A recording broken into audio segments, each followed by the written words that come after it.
টাকাই হইতেছে সবচেয়ে সত্য জিনিস, আর বাকি সব মিশা। নির্মাতা রায়হান রাফি সুড়ঙ্গ সিনেমার মাধ্যমে বড় পর্দায় যাত্রা শুরু করেছেন অভিনেতা আফরান নিশোর।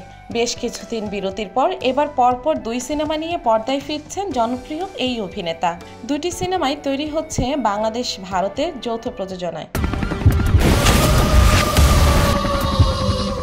নতুন 2টি সিনেমা পরিচালনা করছে রায়হান রাফি ও ভিকি জাহেদ ওসিয়ত, যেটি 2025 সালে রোজার ঈদে মুক্তি পাবে। দ্রুতই সিনেমাটির শুট শুরু হতে যাচ্ছে। অন্যদিকে ভিকি জাহেদ যে সিনেমাটি পরিচালনা করছেন, সিনেমাটির নাম এখনো চূড়ান্ত হয়নি। তবে এই সিনেমার মাধ্যমে বড় পর্দায় অভিষেক ঘটতে যাচ্ছে ছোট পর্দায় আলোচিত এই নির্মাতার। নতুন 2 সিনেমার প্রসঙ্গে আফরান নিশোর ভাষ্য, যে কোনো সৃষ্টিশীল কাজের সাফল্যের জন্য সময় খুব প্রয়োজন। সিনেমার অপরিহার্য বিষয় হচ্ছে সব ক্ষেত্রে সঠিক সমন্বয়। সমন্বয় যত ভালো হবে, সময় দেওয়া আর নেওয়ার মাঝেই ভালো সিনেমা। হারিয়ে থাকা যেমন নিখোঁজ সংবাদের আভাস দেয়, তেমনই খুঁজে পাওয়ার আগ্রহ সৃষ্টি করে।